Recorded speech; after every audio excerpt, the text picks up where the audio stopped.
What's up, snake fans? Dave Palumbo here for Muscle Serpents Daily. Busy Monday here today at Palumbo's Pythons and Boas. But I'm going to take you around the snake room and I'm going to show you the new freedom breeders we got in. Yeah, that's right. We got some new racks in here. I'm standing next to one right here. Oh, I love these. Just wait till I show you what I got. I'm so happy. It took 6 months, but you know what? It was worth the wait. And if you guys are looking for racks, this might be the one for you. So stay tuned. I'm going to show you some racks and I'm going to show you some cool snakes. Let's take a look. Alright guys, today I'm going to show you some new racks we just got in from Freedom Breeder. It took 6 months, but they delivered. And that's all that's important at the end of the day, that they deliver. And you know, I was very impressed with these boa Freedom Breeders we got here. And I showed you these in the previous video. We probably can show these things. These are really nice. They slide well. They're pretty. You know, they're solid. My son wrote his name across the bottom. I haven't got the magic sponge to that yet, but they're all, you know, aluminum. They don't rust. These are really high quality. So I said, you know what? I always went with ARS for hatchling racks, and so I said, you know what? I needed some hatchling racks, so I'm going to show you those in a minute that I ordered. But I said I'm going to go with Freedom Breeder this time just to try something a little different, because they're all ARS and Freedom Breeder are the two best in terms of what I consider, you know, on the higher quality rack. But you know what? Any rack really works, and that's really what's important. If you can't afford to get a certain rack, get whatever you can afford. Most of them out there are really good and they do the job, and that's really what it amounts to. So I bought these from my my dwarf boas, because the dwarf boas can usually live in a V70 ball python tub, but sometimes it's a little on the small side, and sometimes even we're growing up the regular Colombian boas. I need something in between a 4-foot and something bigger than a V70 ball python. This is it. This rack system here is enough room for a full-grown female dwarf for sure, and you can definitely put, you know, a grow-out Colombian probably until they're almost ready to breed in here. This is a lot of room and a lot of space, and I got a double-sided one. This is the 90W, I think they call this rack, and so it's 2 sides. You got 1, 2, 3, 4, 5, 6, 7, 8. So you get 16 slots. That's a lot in a very small footprint. So this works really well, I think, for grow-up boas and full-grown dwarf females. And you know, if you have a big male and you want to throw it in there, you can do that too. Sometimes I try to keep all my males in V70s, but sometimes they're it's a little on the small side. This is ideal for that. And once again, small footprint, a lot of space. I try to go a little higher than I normally go, just because, you know what, I got an extra level on it. All right, so now this is the Freedom Breeder Hatchling Rack. Now this is interesting because it looks very similar to ARS, but what's different about it is the size of the tub. The tub width and length is the same, but it's like double the height almost, or so it looks like it's double. It's probably not completely double. This is a much bigger tub. You could keep a hatchling in here for quite a while, especially ball pythons and boas. This gives you a lot more flexibility. Like I have a lot of hatchling females that are holdbacks of mine, that as soon as I put them in a bigger rack from the hatchling rack, they stop eating because they don't like the bigger space. But yet they're almost like sandwiched into the hatchling rack, and I feel bad because they can't move in there. Not that ball pythons need to move very much, but I always want them to have a little bit more room, but I want them to feel just as secure so that they continue to eat.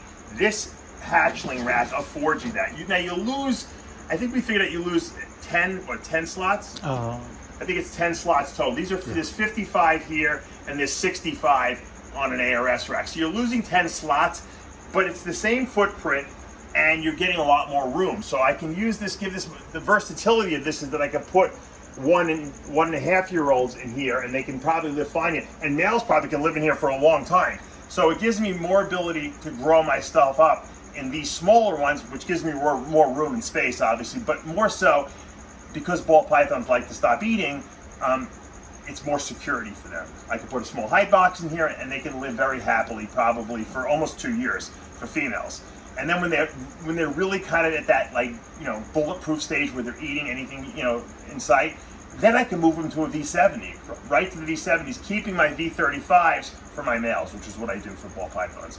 For boas, I can keep them in here until they're ready for a V70, and then obviously the females would go from the V70 into like a 4-foot or whatever from there. So this is kind of an intermediate stage that I didn't have before in my rack systems. And so at first I was a little surprised. I didn't realize they were that much bigger. In the picture, they kind of look the same. And then I was like, you know what? This is exactly what I need. It's more room and more space. The depth gives the snake more room to move around, and it doesn't feel as claustrophobic, especially for the boas and carpet pythons that do need more room to move around as they're growing up. This is ideal, like I said. And so this way, you know, because think about it, if a ball python is sandwiched into a hatchling rack and it poops or pees, it's basically laying in it. You know, this way there's room to move around in here and get away from it. Give us time, at least a day, to get to these hatchling racks and clean them, because you know what happens. You clean a rack and they pee in it, then 3 seconds after you put them back in here, because they like to clean. It's like my dog's on a pee-pee pad, or the cat in a fresh cat litter box. So I got 2 of these racks. One's gonna go in the ball python room, one's gonna stay in here for the boa grow-ups, and then I got that other one. So I wanna thank Freedom Breeder for some great stuff. You know, I'm already thinking about other stuff I wanna buy from them, because they have some really great products. I'm also thinking about another stack of vision cages. So I'm going a little crazy with my racks, but I'm trying to like think about the future and where I want to go with that and have it in place, because you know what, guys, don't wait till the last minute to order from these companies. Everyone's backed up because of COVID and material supplies not being available. Raw materials are not available. So don't wait until you need a hatchling rack tomorrow. You better order things in advance. That's what I learned. Luckily, we somehow maneuvered and we made it until these racks came. And obviously we're coming to the end of the breeding season now, so we're starting to sell some stuff and make some room. But it's scary when you know you're going to run out of space. And and like I said, you call up and they tell you, look, it's going to be 6 months. Don't not order. Put the order in, because 6 months will go like that. I promise you that. So I'm very happy with the purchase, and like I said, I'll keep you guys updated as I get new stuff from different companies and tell you what really is good. I'm going to show you another really cool product. Come over here. All right, another really cool looking thing I want to tell you is Pablo saw on, I think, Brian Barczyk's channel. Cloud Forest Designs makes signs that you can order for you. They're planning to be prefabricated. They're kind of laminated. This is for boas. They make some metal ones too for some of my turtles. I can show you that another time. That's all the way over in my garage, my turtles. But these are good because you kind of like, I want to try to make the, at some point when we move to the new facility that I'm going to eventually build, I want to have like, basically like labels on all the snakes, and so people can come in if they're going to come in for tours and see what they're looking at. This is great, but the question is, how do you hang this stuff up and make it stick? I found something that's a great discovery. It has nothing to do with snakes, but I know you guys hang stuff all the time, especially in your snake room. This stuff is called alien tape. It's unbelievable. It's one of the greatest discoveries, I think, that I've encountered in recent time. And I don't really say that very often about many things, because not many things impress me. Let me show you this stuff. You basically take this, it's double-sided tape, but it's more than that. And I'm going to show you what I mean. You see this stuff? It's almost like, it's like a silicone-y feeling thing. It doesn't feel that sticky to your finger. But when you press this against something, first of all, you press it on the back, like you would put it on the back of this, and you cut it to size, and then what you do is you peel this other side off, and then you stick it to the wall. And I'm telling you, this stuff will stick to cement, wood, plastic, like you could hang from it almost. But if you want to peel it off, you can pull it off, and it comes off, and you can move it to another spot. I don't even know what technology it uses. I'm sure someone else will Google it out there and explain it to me in the comment section, but it's very impressive, because I'm always thinking about, hanging stuff. I'm using Scotch tape, which looks terrible. I'm using thumbtacks, or I'm banging in, nails in the wall and putting holes in the wall. My wife yells at me.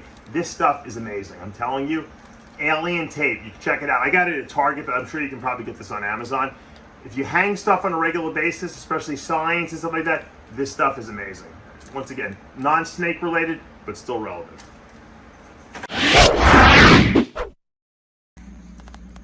Here's a really interesting snake that I've never shown off, not in recent memory at least. This is a Super Enchi disco that's, I'm pretty sure it's disco, that's 66% het rainbow and 100% het hypo. I held this girl back. She was produced in one of the litters, or one of the clutches I should say, of visual rainbows that I had, and I just loved her so much. She almost looks orange dream, that she was so beautiful that I'm like, I gotta hold this snake back. And I'm pretty sure she's Super Enchi. I call her possible Super Enchi, but she looks Super Enchi to me. But I mean, the disco, I would, like I said, I would swear that there was like orange dream in this snake, but there is not. I hope that she proves out to be het rainbow, because I can only imagine what this beautiful orangeness is going to do with rainbow connected to it and hypo. She almost looks like a visual hypo, and I don't think she is though. I think it's just that disco gene with the Enchi. She's so beautiful. She's put on some really good size, and you can see I have her in this hatchling rack. And you saw the bigger rack. She's gonna probably go into those bigger racks I just got, the slightly bigger hatchlings. I'm so afraid to move her because she's such a good eater in here. And every time I move a female out of one of these hatchling racks, even though they're a little too big for them, they stop eating. It's unbelievable. And I know you guys go through the same frustrating thing. So the other bigger Freedom Breeder hatchling racks are gonna be way better because they got a lot more room in them. You wanna see a clean snake? This snake has gotten so much better as it's gotten older and has grown. This is a Super Orange Dream, Fire, Spider, Krypton, Het Ultramel. That's a lot of genes in there. All right, so the Krypton is going to be 100% Het Clown, 100% Het Cryptic. When you put those together, they align themselves on the same allele, and they create an act-like super form. So this is a Krypton, and it's Spider, obviously. And it also has a Super Orange Dream in it. Or I'm pretty convinced, because if you look at some of the litter mates, you can kind of compare them. This is definitely probably Super Orange Dream. It doesn't matter. I'm holding it or him back, I should say, anyway. So he's not going anywhere. I'll prove him out by breeding him, but I'm pretty positive that's a Super Orange Dream, Spider, and Fire. I think he seems to be getting yellower. The Fire I'm not confirmed on, but we'll see. And then he's 100% Het Ultramel. So we're taking that Ultramel cryptic, project to the next level, excuse me, by obviously incorporating Clown. So that brings the Krypton to bear. And with that Super Orange Dream, this is just a really mega powerful male. Really looking nice too. Just so clean. Look at how clean this animal is. Look at the white from the Spider. Just, there's no, as I would say, static at all in this animal. All right, here's from the same clutch. This is also what I believe to be Super Orange Dream, Krypton, possible Fire, Het Ultramel. This is a female, the other guy was a male. This one's very similar too. Whether they're definitely both Kryptons, because I can see the Krypton. You can see that big ear stripe behind the head there on both of these guys. Or I should, both these females, they're not guys. They both look to be Super Orange Dream to me. They both might have Fire in them. They're both absolutely 100% Het Ultramel. So very powerful females. I probably will keep both of them, more than likely.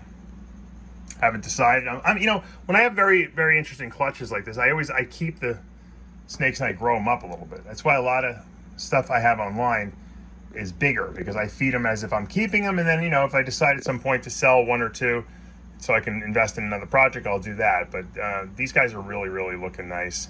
This one is amazing looking, and so we're gonna see where these go. A lot of future potential. They look really nice the way they are, but there's a lot of future potential in these because of the Het Ultramel. This beautiful female just shed. This is one of my favorites from 2021, actually. One of my favorites, not Pablo's favorites, although I'm sure he'd think it was one of his favorites too. GHI Mojave, Motley, Super Pastel. Look at that. So GHI Mojave, one of my favorite morphs. You can see the shed just happened. The mother was a Super Motley, which is kind of a newer morph in ball pythons, very popular in boas and retics. But so this is definitely a single copy Motley, GHI Mojave, and it's pretty much, I'm pretty convinced it's Super Pastel. So, and obviously Clown. How can I forget the most important thing? So this is a powerhouse female for sure. I really was lacking in a lot of good females, and so while it's going to take probably 3 years for this girl to grow up, this girl is just spectacular. And I have some other Motley stuff that I will show you that I will be listing possibly for sale. So if you want to get into the Motley Clown project, this is the way to do it. This clutch was a good clutch. I have a bunch of babies from it. But look at this. Look at the interesting pattern on this female.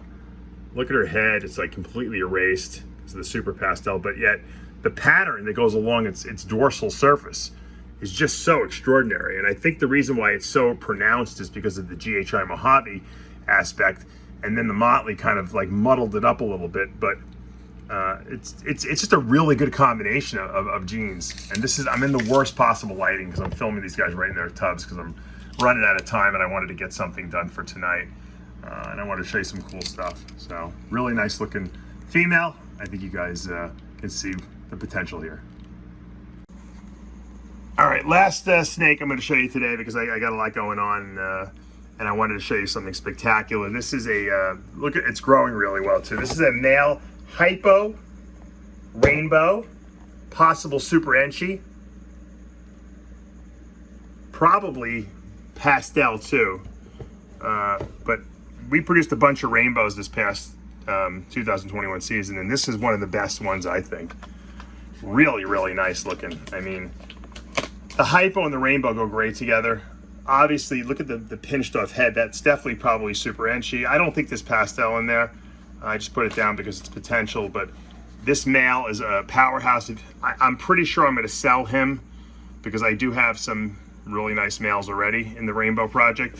So if anyone is interested, I'm not listing him for quite a while because I just want to grow him up a little bit, but he's eaten well and he looks great. If anyone's interested in this beautiful male rainbow hypo super enchi, he could definitely be a powerhouse male in any project and take your rainbow projects to the next level if this is something you want to, invest in.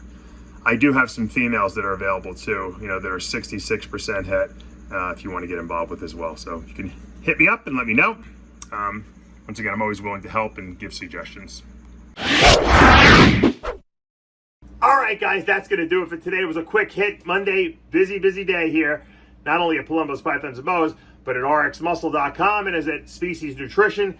So I'm wearing a lot of hats today, but hopefully you guys enjoyed the little, preview, or I guess you could say tour of the new Freedom Breeder racks that I just got in. They're spectacular. I love them. I can't wait to get some snakes in them. Once I have them set up with the Freedom Breeder thermostats I got, I'll let you know. There's another aspect of setting up racks too that I really talk about. It's how you wire them up and where you put your probes, and do you use one probe for the whole rack, or do you do half on the bottom, half on top?